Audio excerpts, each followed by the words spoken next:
تمام وزیر میدان میں تیر اندازی کی مشق کر رہے تھے۔ سلطان غیاث الدین بھی ان کے ساتھ شریک تھا۔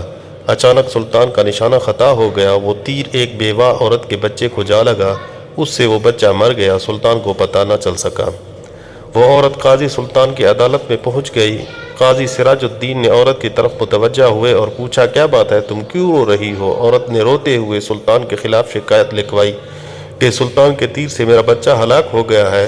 قاضی سراج الدین نے عورت کی بات پوری توجہ سے سنی اور پھر اسی وقت سلطان کے نام خط لکھا، آپ کے خلاف شکایت آئی ہے، فوراً عدالت میں حاضر ہو جائیں اور اپنے خلاف آنے والی شکایت کا جواب دیں۔ پھر یہ حکم عدالت کے ایک پیادے کو دے کر ہدایت کی کہ حکم نامہ فوراً سلطان کے پاس لے جاؤ۔ پیادے کو یہ حکم دے کر قاضی سراج الدین نے ایک کوڑا نکالا اور اپنی گدی کے نیچے چھپا دیا۔ پیادہ جب سلطان کے محل میں پہنچا تو اسے دیکھ کے سلطان کو درباریوں نے گھیر رکھا تھا اور قاضی صاحب کا حکم نامہ سلطان تک پہنچنا مشکل ہے۔ یہ دیکھ کر پیادے نے اونچی آواز میں اذان دینا شروع کر دی۔ بے وقت اذان سن کر سلطان نے حکم دیا، اذان دینے والے کو میرے سامنے پیش کرو۔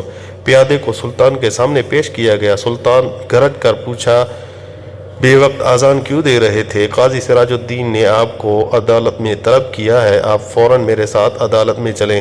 پیادے نے قاضی صاحب کا حکم نامہ سلطان کو دیتے ہوئے کہا۔ سلطان فوراً اٹھا، ایک چھوٹی سی تلوار اپنے آستین میں چھپا لی، پھر پیادے کے ساتھ عدالت پہنچا۔ قاضی صاحب نے بیٹھے بیٹھے مقتول کی ماں اور سلطان کے بیان باری باری سنے، پھر فیصلہ سنایا۔ غلطی سے ہو جانے والے قتل کی وجہ سے سلطان پر کفارہ اور اس کی برادری پر خون کی دیت آئے گی۔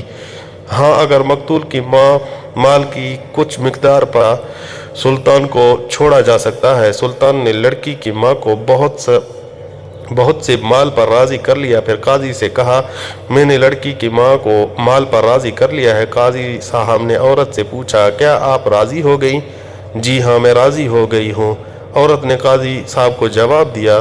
اب قاضی اپنی جگہ سے سلطان کی تعظیم کے لیے اٹھے اور انہیں اپنی جگہ پر بٹھایا۔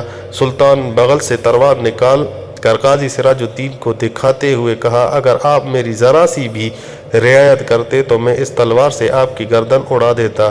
قاضی صاحب نے اپنے گدی کے نیچے سے کوڑا نکال کر سلطان غیاث الدین کو دکھاتے ہوئے کہا، اور اگر آپ شریعت کا حکم ماننے سے ذرا بھی ہچکچاتے تو میں اس کوڑے سے آپ کی خبر لیتا۔